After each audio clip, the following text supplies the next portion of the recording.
Ladies and gentlemen, Mr. Chairman, thank you for your introduction. The name of my talk is Microstructural Changes during the formation of aisi 300 grade austenitic stainless steels, and I will show what is the impact of chemical heterogeneity. This contribution was prepared in addition by our group, also our colleague from Finland and from Germany. So, application field of aisi 300 grade steels is very wide. They are used at room elevated and depressed temperature. It is well known that the structure of these steels is unstable. It means that during cooling or deformation, some deformation-induced martensite can appear in the originally paramagnetic austenitic structure. This phenomenon was recognized very long time ago, but it is still systematically studied. You can see several areas where it is studied, especially this.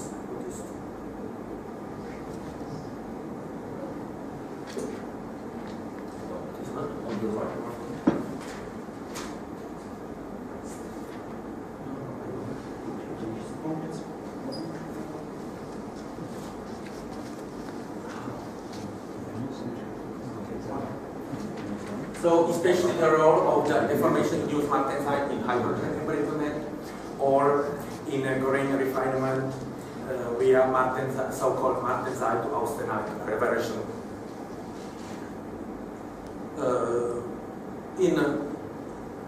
Generally, the stability of austenitic steel primarily depends on chemical composition and temperature. The same is true.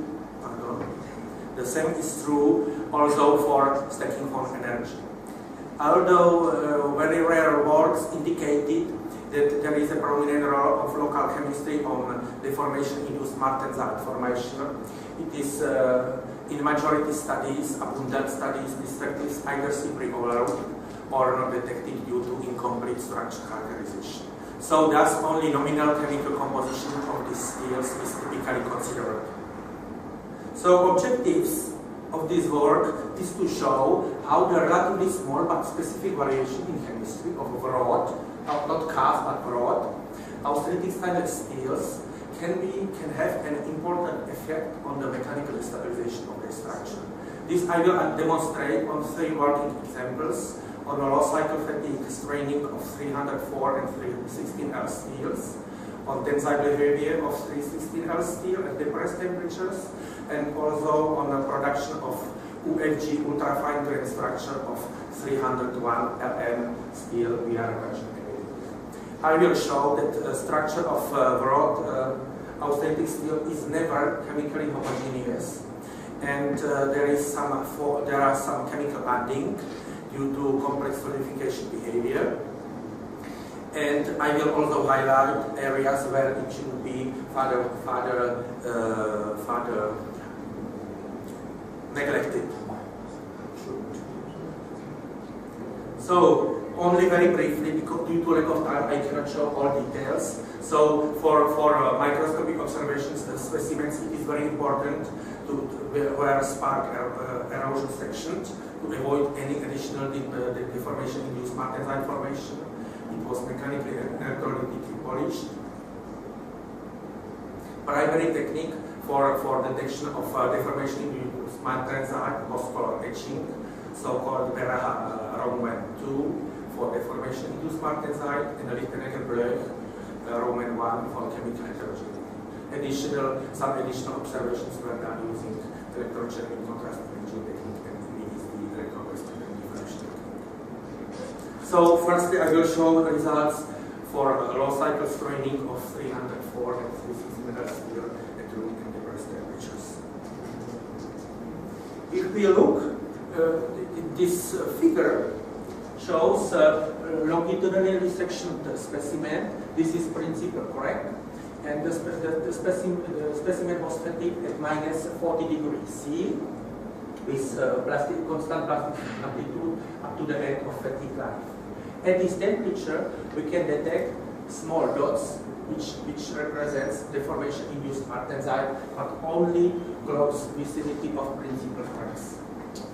If we decrease more temperature to minus 70 degrees C at the same plastic strain amplitude, we can see that the first sign of heterogeneity of martensite appear at this temperature. Again, the martensite is only in the vicinity, but we can start to detect some form of bending running parallel to the axis of the brain. Here we can see the results of tests at minus 130 degrees C. Here, this is section through the whole specimen with diameter of 8 millimeters. And you can see, especially inside the specimen, that the bands of martensite running irrespective of individual grain orientations. It is even more pronounced if we will go down to minus 160 degrees C, again fatigue. Again, fatigue is the same under same conditions. We can see that bands of high and lower density of martensite is running through the whole volume of material parallel to the direction. Again, irrespective of individual grain orientations. Firstly, we saw that it is some artifact, but as you will see, it is not true. If we use 304 steel, much more metastable steel in comparison with 316L steel, and perform some fatigue test at room temperature, we can see that is at room temperature, again up to the end of fatigue life. For lower plastic stress amplitude, we can see that martensite is again distributed in bands parallel to stress axis. It means with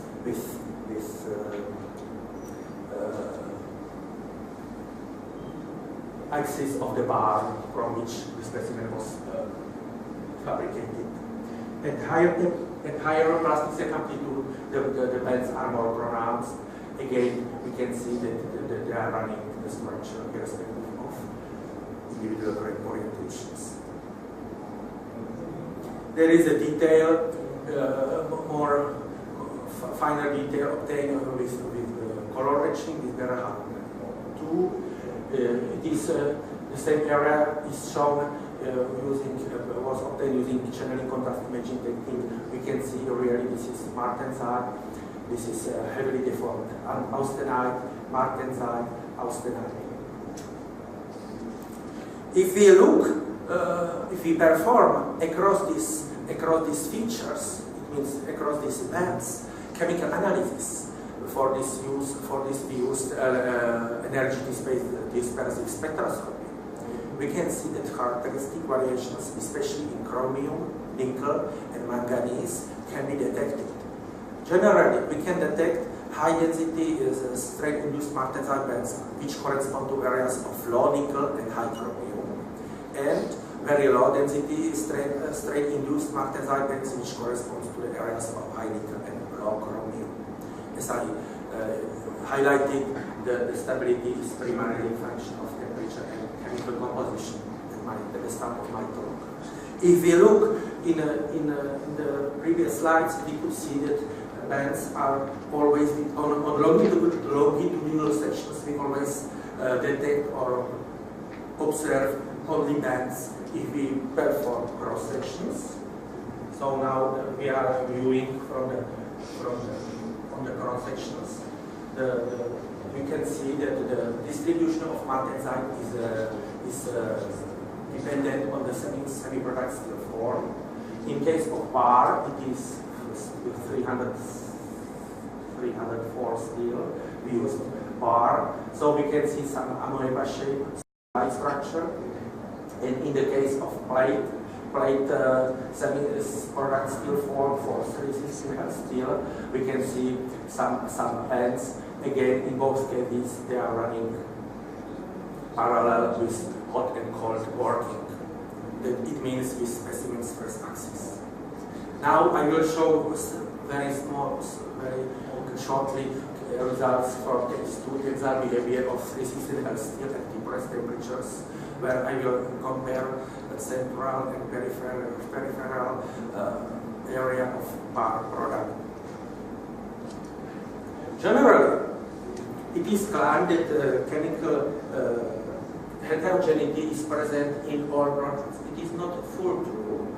We performed many experiments, and I found that only rarely the heterogeneity is distributed over the whole cross. It is 20 millimeters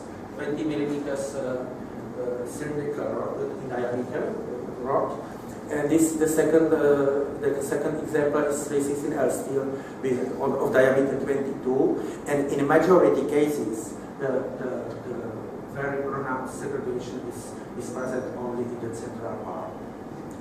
To show how it is influenced the stress strain response, it means tensile test results, we fabricated small miniaturized tensile specimens from this peripheral part, and as well the same geometry was fabricated as well as from central part.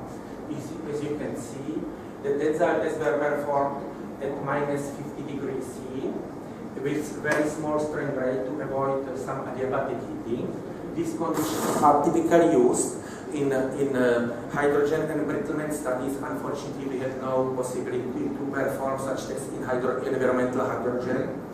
But as you can see, at least in a normal condition without hydrogen, we can see that the tensile tests are practically congruent, are geometrically the same. There is no big difference. What is, however, seen on the longitudinal sections, if we section the specimen after the deformation of 30% to have similar conditions. In periphery, we can see that are distributed more or less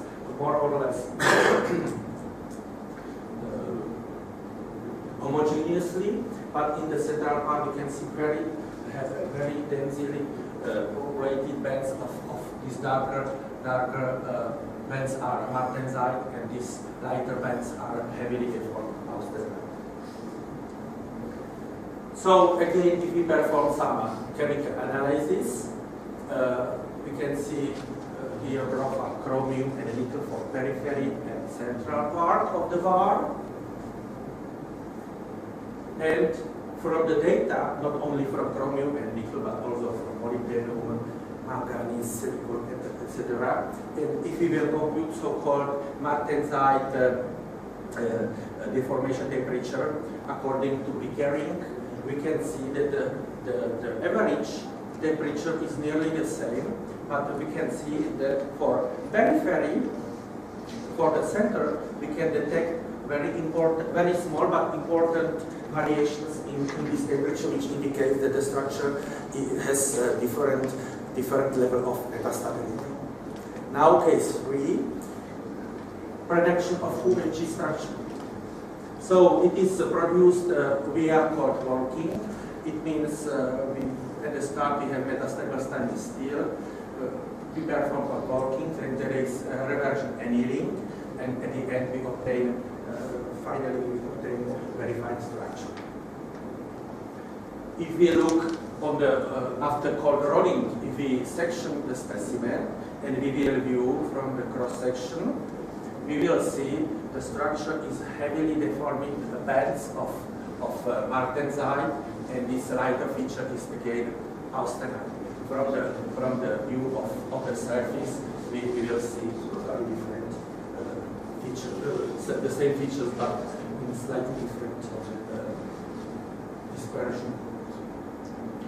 And but the structure usually shows some grade B modality, and although there are very often present only partially recrystalline austenite, this is explained typically using different nature of deformation-induced martensite potentially developing during cold rolling process. But again, as I will show, it is true principally best. But if we perform some chemical analysis, we can see that especially partially recrystalline austenite is corresponding to areas where the stability of austenite is the highest. So it corresponds to local minimum. So there is I have no time. Maybe instead of some conclusion, I would like to finish my talk with the statement of Dillieu and Davis. They state it is perhaps worth emphasizing that although a clearly distinguished directional feature may be present in the microstructure, its existence may be irrelevant to the properties and service requirements of the material. From this point of view, we can conclude that this fact shouldn't be ignored, at least in hydrogen embrittlement of 360L steel, especially with lower nickel content. Furthermore, in delamination corrects during measurement of fracture toughness at depressed temperature, and as well as in production of OLG structures in metastable constrictive